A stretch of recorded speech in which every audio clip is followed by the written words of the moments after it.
तीन तरह के दिलों की बात हो रही है।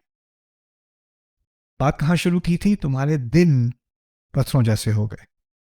जो तीन तरह के पत्थर असल में हैं तीन तरह के दिल। जो पत्थर फट जाता है, जो फट के खुलता है, वो असल में ऐसा पत्थर है जिसके अंदर इतना ज्यादा पानी था तो अंदर के प्रेशर से रहा नहीं गया, वो खुद ही, उसको तोड़ना नहीं पड़ा, वो खुद ही से फट गया, खुद ही से फट गया। यह शक का कू है कि पानी टपकता रहा पत्थर के ऊपर, टपकता रहा, आखिरकार पत्थर कमजोर हुआ और वो क्या हुआ, वो टूट गया और पता चला कि उसके अंदर भी थोड़ा सा पानी था। फयखरुजु मिनहुल मा। तीसरे में पानी का जिक्र है कि नहीं? बस गिरने का जिक्र है। अब मैं तफसीली बात तो मैं आपको बाद में बताऊंगा, आपको एक थोड़ी सी बोरिंग सी कहानी सुना दूं पहले।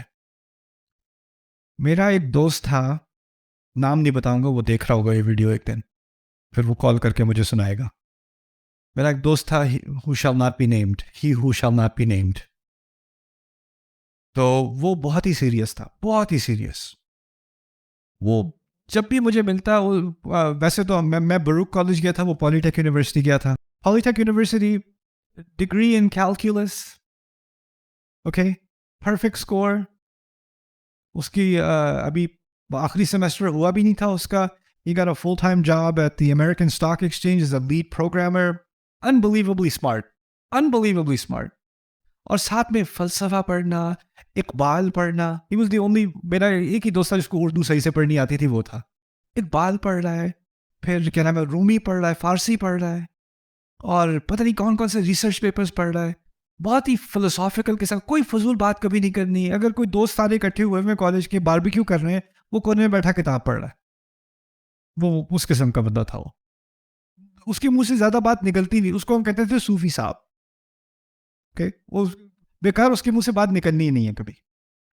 एक और मेरा दोस्त था जिसके साथ मैं बास्केटबॉल खेलता था, हम कहीं पिज्जा खाने निकल गए, कभी मूवी देख ली, कुछ कर लिया, वो मेरा दूसरा एक दोस्त था। तो हम तीनों गए रोड ट्रिप पे। एक कॉन्फ्रेंस हो रही थी, ओके, कॉन्फ्रेंस हो रही थी, 6 घंटे की ड्राइव थी। तो उसने कहा मैं ड्राइव करता हूँ, तो हम तीनों निकल गए रोड ट्रिप पे, और तीन बहुत ही मुख्तलिफ पर्सनैलिटीज। तो रास्ते में वो हम कहीं रुके, तो ऐसे गैस लेने के लिए रुके। तो जो फलसफी था ना दोस्त, वो कहता है कभी तुमने आसमानों के बारे में सोचा है, सितारों के बारे में सोचा है कभी? उसकी घूर रहा था, गैस भर रहा है, आसमान को घूर रहा है, और उसने फिर ये सवाल उसके जहन में आया, तो कभी सितारों के बारे में सोचा है? तो जो मेरा दूसरा दोस्त था कहता है नहीं, लेकिन मैकडोनल्ड्स के बारे में सोच रहा था, बड़े अरसे से नहीं नजर आया साइन।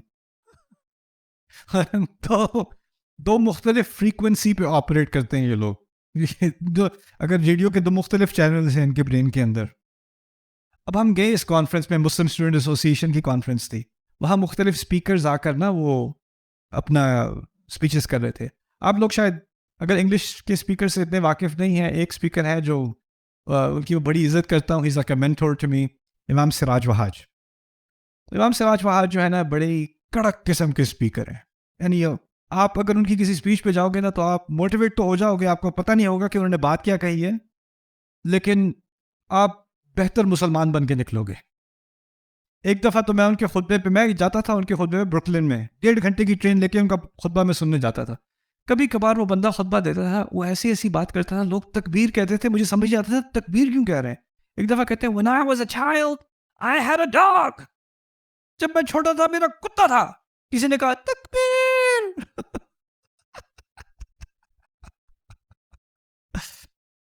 लेकिन उनकी स्पीच सुनने का अपना ही मजा था। उफ, इतनी एनर्जी।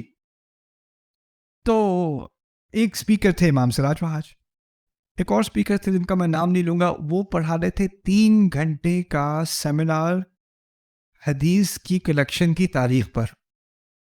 ठीक है, वो पूरा एक इंटेंसिव कोर्स था उनका, 3 घंटे का क्रैश कोर्स वो कर रहे थे, वर्कशॉप कर रहे थे। अब मेरे जो दो दोस्त हैं, फलसफी वाला और मज़े वाला, इमाम सिराज वहाज की स्पीच पे जाने के लिए मज़े वाला, क्यों इमाम सिराज वहाज चलते हैं यार, बड़ा मज़ा आएगा। मैंने कहा हाँ हाँ चलते हैं चलते चलते। हमने तीसरे से कहा चलो सेशन पे चलते हैं। कौन है स्पीकर? इमाम सिराज। कहता है व्हाट्स द टॉपिक? क्या क्या टॉपिक है उनका? मैंने कहा क्रेजी, द टॉपिक इज इमाम Siraj Wahaj, he doesn't need a topic. अच्छा, उसने कहा नहीं नहीं, और कौन से सेशन हो रहे? पता चला वो 3 घंटे की वर्कशॉप हो रही है, ठीक है। और वो जो साहब करा रहे थे, वो कोई कोई होते हैं आपकी कॉलेज में भी प्रोफेसर होते होंगे जिनकी आवाज़ ऐसे होती है, आज का टॉपिक जो हम पढ़ने वाले हैं वो बहुत ही ज़रूरी है, उसके लिए पहले आप पेज 45। कुछ अल्लाह ताला ने कुछ लोगों को सलाहियत दी है, वो मुंह से स्लीपिंग गैस रिलीज करते हैं, है? तो उस किस्म का सेमिनार था वो।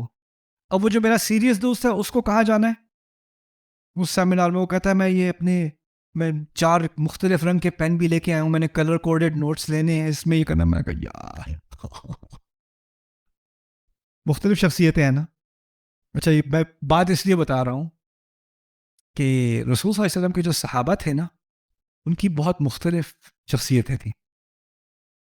अबू बकर सिद्दीक जो है ना, वो शेर को पसंद करते थे, फलसफी थे, खामोश थे, ऐसी हस्ती जिसने रसूल सल्लल्लाहु अलैहि वसल्लम के साथ इतना वक्त गुजारा है जितना किसी और ने नहीं गुजारा।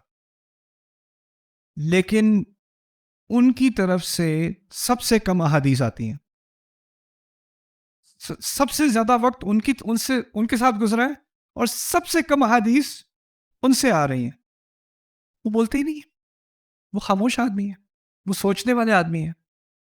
वो इस तरह से कह लें कि वो एक उस वक्त वो सेज भी हैं, फिलोसोफर भी हैं, थिंकर भी हैं इस्लाम से पहले।